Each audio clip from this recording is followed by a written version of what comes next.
स्पॉन्डिलोलाइसिस क्या है? स्पॉन्डिलोलाइसिस क्यों होता है? इसके कारण क्या हैं? इसके सिम्टम्स क्या हैं? इसको डायग्नोस करने का तरीका क्या है और इसका ट्रीटमेंट क्या है?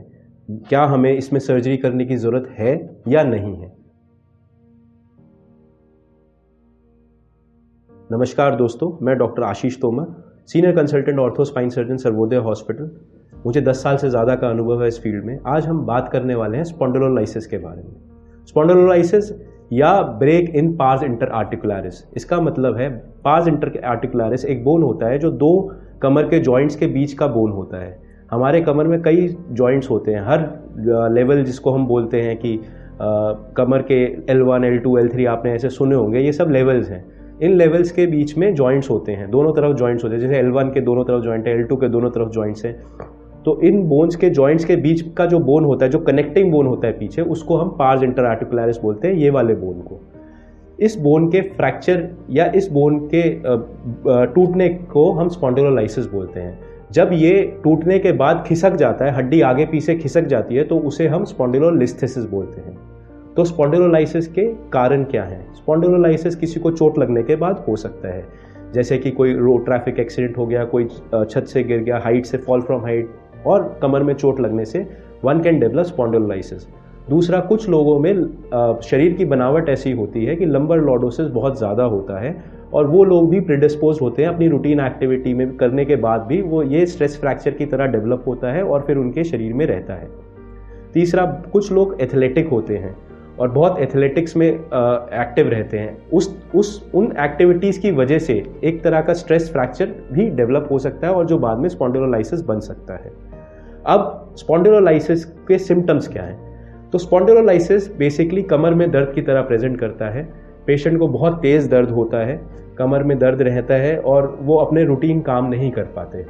इसको हम कैसे डायग्नोस कर सकते हैं? तो फर्स्ट इन्वेस्टिगेशन जो हम स्पॉन्डिलोलाइसिस के लिए कराते हैं वो एक एक्सरे है। एक्सरे के अंदर हम AP लैटरल और ओब्लिक यूज़ कराते हैं, जिसके अंदर हम पार्स को देखते हैं और वो वहाँ पे फ्रैक्चर जैसा या लाइन जैसा दिखता है, जिससे हमें आइडिया लगता है। स्पॉन्डिलोलाइसिस के लिए एक्सरे बेसिक इन्वेस्टिगेशन या फर्स्ट इन्वेस्टिगेशन है। अगर हमें इसे कंफर्म करना है तो CT स्कैन जो है वो गोल्ड स्टैंडर्ड है। CT स्कैन में हमें 100% पता चल जाता है कि स्पॉन्डिलोलाइसिस है या नहीं है। अब हम अगर इसके ट्रीटमेंट की बात करें तो ट्रीटमेंट में दो तरह के ऑप्शंस होते हैं, सर्जिकल एंड नॉन सर्जिकल।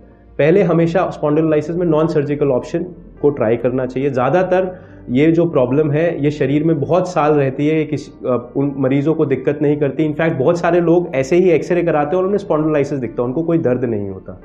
तो स्पॉन्डिलोलाइसिस से घबराना नहीं है। अगर किसी को स्पॉन्डिलोलाइसिस डायग्नोज भी हुआ है तो most of the people will be okay with rest, physical therapy, exercise करने पहले रेस्ट करते हैं, दवाइयाँ देते हैं, पेन किलर्स देते हैं, बेल्ट का सपोर्ट देते हैं, जैसे टेलर ब्रेस, ट्रैको लंबर जो बेल्ट होती हैं वो देते हैं, हम लंबोसैक्रल बेल्ट्स देते हैं, जिससे स्पाइन को हम रेस्ट देते हैं। बेसिकली रेस्ट देने से अगर ये स्ट्रेस फ्रैक्चर होता है तो वो अपने आप भी हील हो जाता है। अगर ये हील नहीं भी होता है तो लिटरेचर ये बोलता है कि एक फाइब्रोटिक यूनियन हो जाता है, जिससे बहुत सारे पेशेंट्स को जिंदगी में कभी कोई प्रॉब्लम नहीं आती है। अगर इन केस किसी इंसान को after adequate physiotherapy, adequate exercise, सब चीज़ें करने के बाद भी, जिसका पीरियड होता है 4 से 6 महीने, मतलब 6 महीने मेहनत करने के बाद भी आराम नहीं आ रहा और वो बहुत परेशान है, तो इसको ठीक करने का इलाज है जो सर्जिकल है।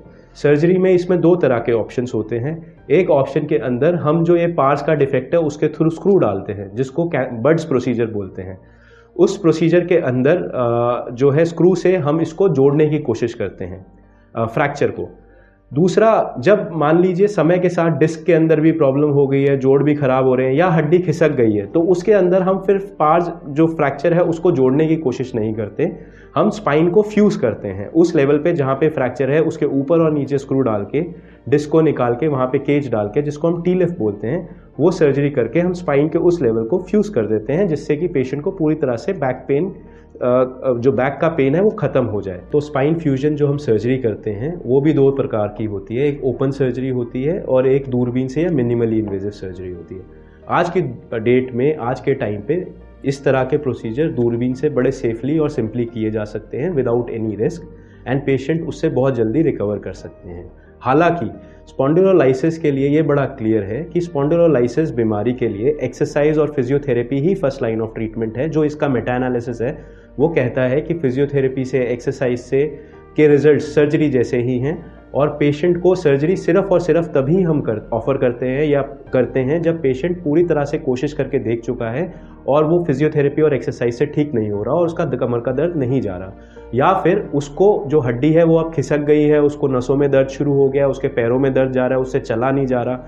पेशेंट ऐसे आते हैं जो बेड रिडन हो चुके हैं, अपने डे टू डे एक्टिविटी नहीं फॉलो कर सकते। उस तरह के मरीजों में सर्जरी का रोल है और वो मरीज पूरी तरह से स्वस्थ हो सकते हैं और पूरी तरह से ठीक हो सकते हैं जस्ट आफ्टर दी सर्जरी। इसमें सर्जरी के बाद कोई बेड रेस्ट नहीं होता, पेशेंट नेक्स्ट डे से काफ़ी हद तक नॉर्मल हो जाता है। ये सब था स्पॉन्डिलोलाइसिस के बारे में। अगर आपको ये अच्छा लगा हो, ये कंटेंट आपको पसंद आया हो, तो प्लीज़ हमें सब्सक्राइब करें। और आपका अगर कोई सवाल हो तो हमारे नीचे कमेंट बॉक्स में अपने सवालों को हमसे पूछें। We are surely going to revert to you, आपको उसका जवाब देंगे। Thank you so much.